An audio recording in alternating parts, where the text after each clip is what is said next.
I'll be there. Okay, thank you. Bye. Bye. Okay. Greetings, folks. This is Brian Harris with the Independent Black Voters on Facebook as we're continuing our Know Your Candidates for the general election. We've been going through a lot of candidates, getting a chance to know them. And today we have Christy Craig here, who is going to tell us a little bit about herself, about the department she's running for, and give us an inkling of why we may consider voting for her. So Christy, first, welcome. Thanks. Okay, tell everybody again who you are, tell them what department you're running for, and just let us know what you think we need to know about you to start off. Sure. So my name is Christy Craig. I am running for Department 32 in the District Court. District Court is the trial courts. I'm from Ohio. I moved here in 1980 when I was 19 years old.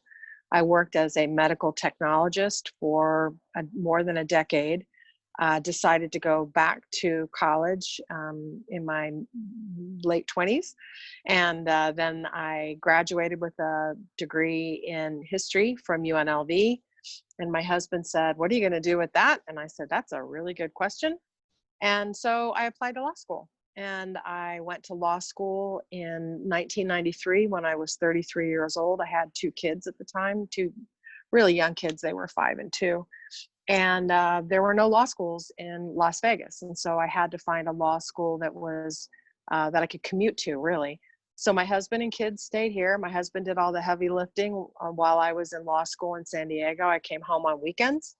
I picked a law school that was trimester, so I was able to finish in a year and a half, and then came back to Las Vegas for the last semester. I did an internship at the district attorney's office. Then I went to work in a casino law department for a couple of years, but it was pretty clear that criminal was where my heart was at. So the first position that opened up was at the public defender's office in 1998, and I never looked back. I found my calling. I went to work at the public defender's office. I traveled through almost every position there was at the public defender's office. I was on the first sex team, so representing people that were charged with crimes that were sexual in nature. I went to the murder team. I ran a group of lawyers, and I got involved in a lot of projects in the office. Two of the projects that I'm most proud of is one, I helped start mental health court. It's been a really long time, probably almost 20 years ago. I represented, while I was doing my regular work, I represented every single person that was in mental health court, whether they were a public defender client or a private attorney client. I represented everybody for about 8 years. I also recognized that people with mental illness were not being treated to competency quickly. They were languishing in the jail. So I sued the state of Nevada about that issue, about people, the delay in appropriate treatment for criminal indigent defendants who were charged with a crime but were incompetent. I won that lawsuit, and as a result, the state of Nevada had to build a forensic mental hospital in Clark County, the first forensic hospital that was built in the entire state in more than 50 years. The only forensic hospital was up in Reno. Now we don't have to transport Clark County defendants. Some still get transported, but the vast majority are able to be treated at the local forensic hospital. So I'm very proud of that. And then additionally, I was in charge of systemic litigation at the Clark County Public Defender's Office. I led a team of lawyers, and one of the first issues that we addressed was the issue of bail.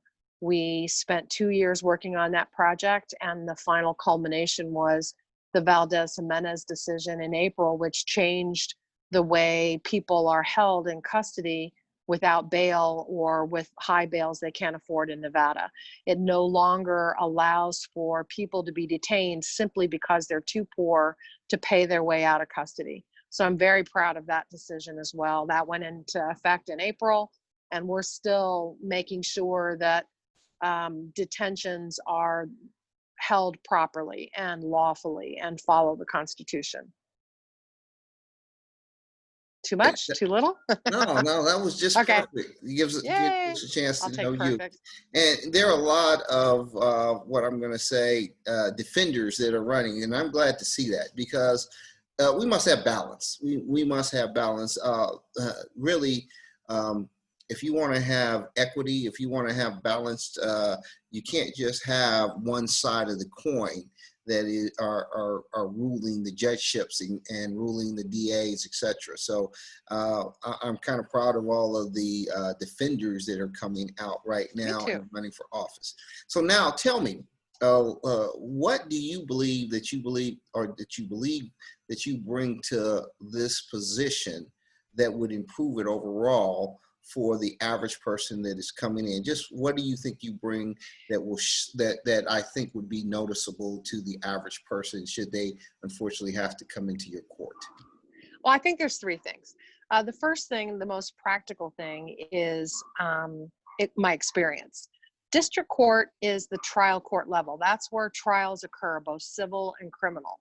And so the judges that are in those courts should have trial experience. And by trial experience, I mean that they should have taken cases to trial all the way to verdict. And I'm a trial lawyer. I was on the murder team. I did capital and non-capital homicide trials. I've done, numerous trials. So I understand the rules of evidence. I know how trials are supposed to work. I understand the kinds of decisions that judges need to make. And if you don't have that experience, you're learning as you go, which is just an awful way of running a trial court. Because when trials aren't done properly, you have to do them over again. You lose inside the Supreme Court. The court issues and sends trials back.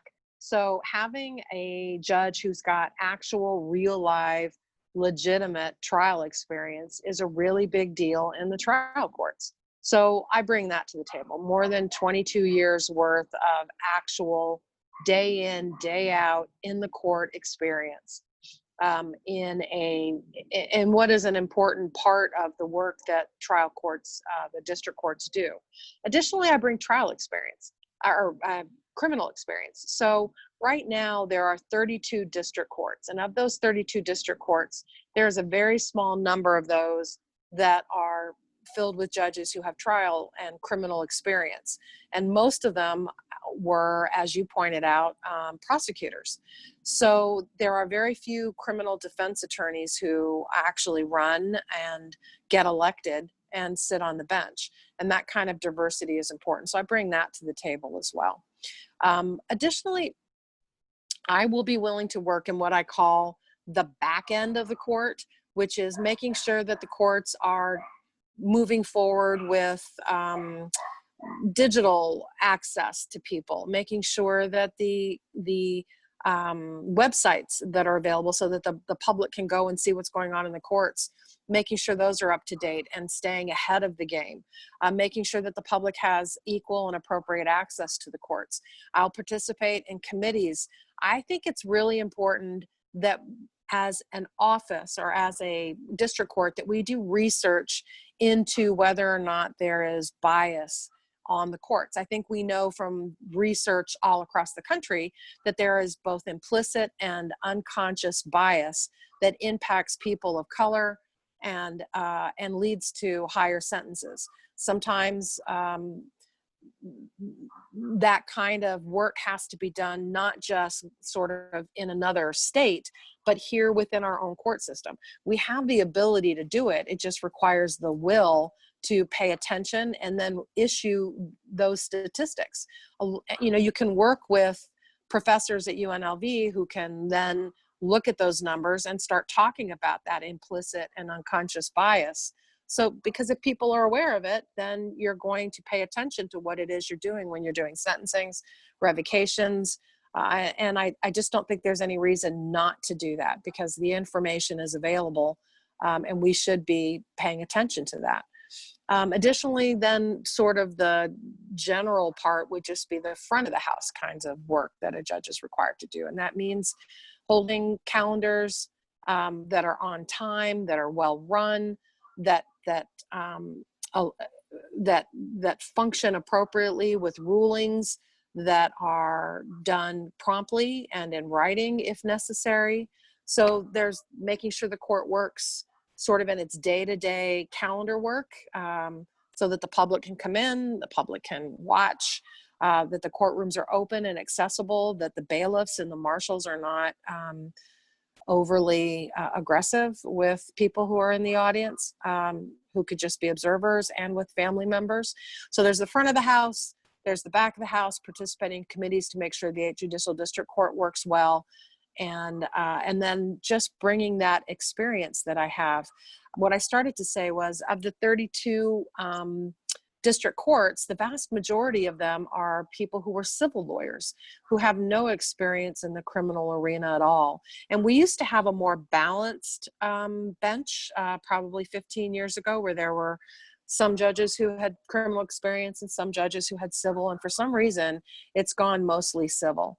And I would point out that of the 10 or so criminal trial experience judges that we have, we're losing 4 or 5 of them to retirement.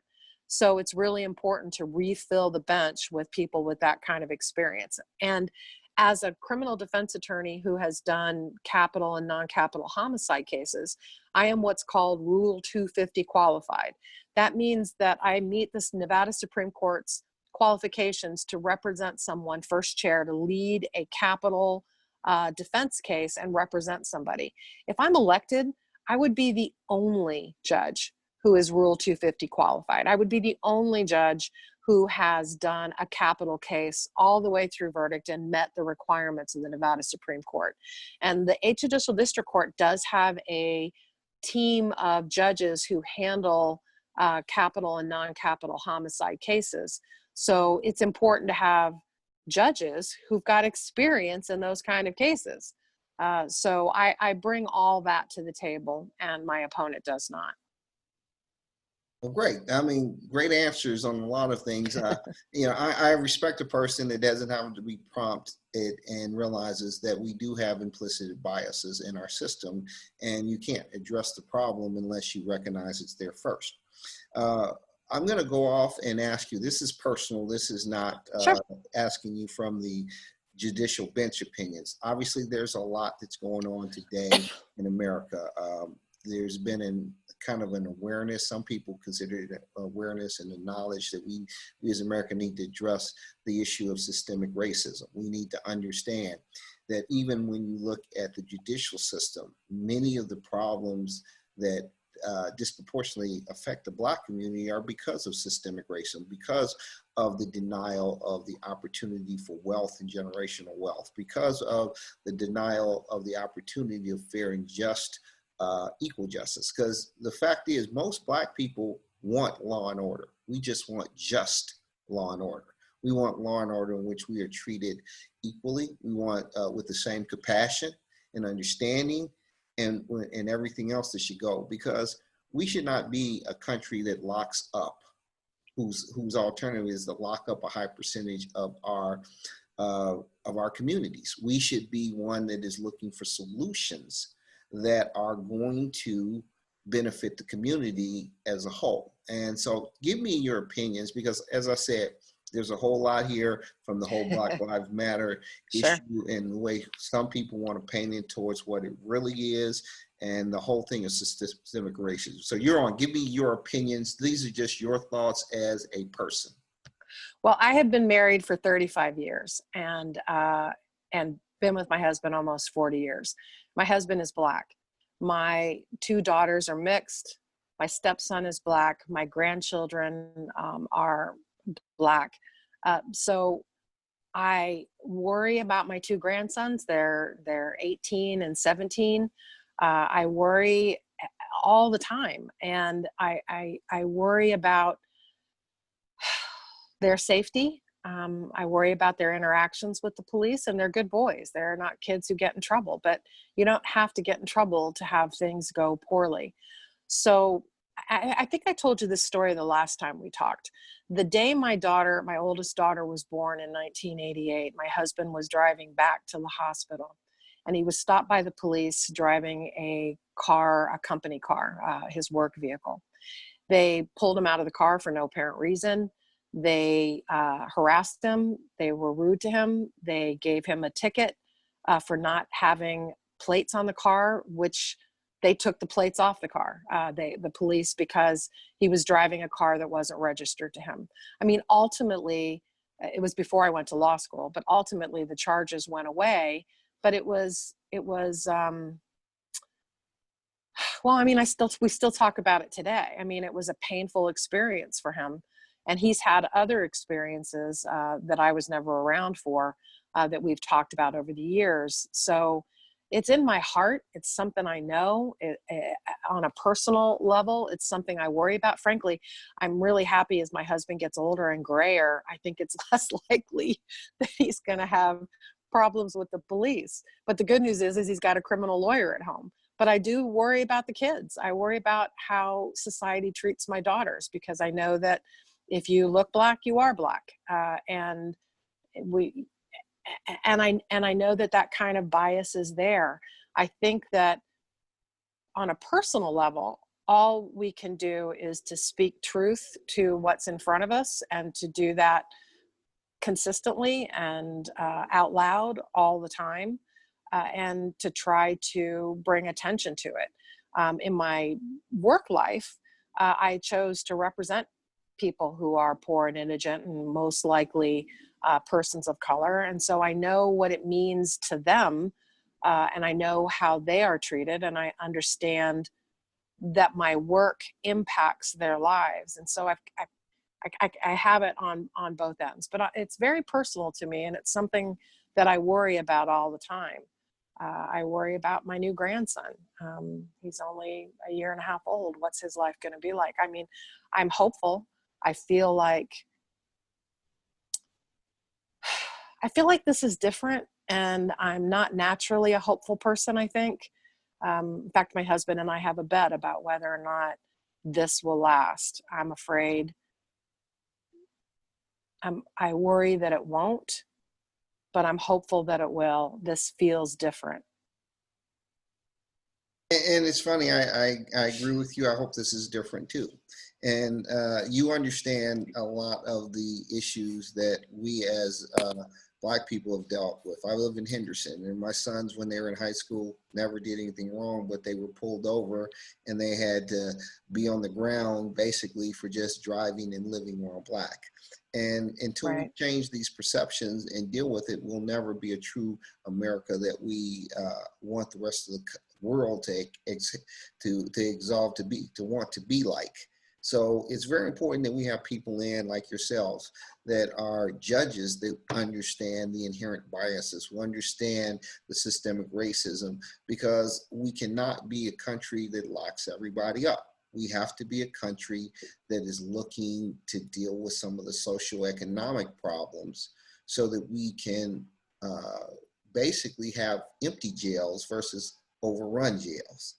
So you've given me most of the answers. We've talked before. I had a very good talk with you before, and a second one to kind of reinform it.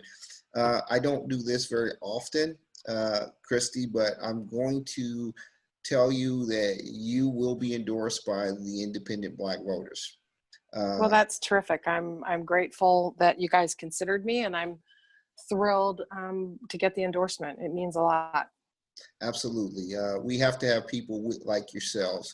We need to have people who understand and appreciate differences versus people who do not understand that. So again, I thank you for talking to me twice. We will be talking more in the future as we go forward. Sure. But I'm going to give you a notification right now that you're one of the judges that we have endorsed, and Great. we want to help you win. Okay. Terrific. So, well, you have my number. Feel free to call me anytime, and I really appreciate it, and I'm grateful, and thank you. Okay. So what I want you to do now is two Yes. things. I want you to take it home by telling folks why they need to vote for you and giving them your contact information. Sure. Well, I mean, the best reason to vote for me is because I bring a wealth of varied experience to a bench that is lacking some of that experience. I have a deep understanding of what it means to do a trial and how trials are supposed to work and how to run an efficient, effective, fair courtroom. And my opponent just doesn't have that kind of experience. So you should vote for me because I'm going to do a good job. I'm going to work really hard and I'm going to make everybody proud. You can reach me at Christy Craig, the number 4 judge, or you can, there's links there that will get to my email. My email is clcraiglv@gmail.com, or you can call me at 702-530-3140. I take a billion calls a day, don't mind at all, and I'm happy to answer questions, even if it's just about the law. So thanks for your time. Thank you very much. This is the Independent Black Voters, folks. As I continue to say, now more than ever, we must be educated voters. We must look at the records of the people that are in office, and we must listen to the people who want to be in office. If they are not concerned about the issues prevalent in our community, then they should not get our vote. I never ask a candidate whether they are Republican or Democrat. I ask them what their views are. We must understand our vote is not free.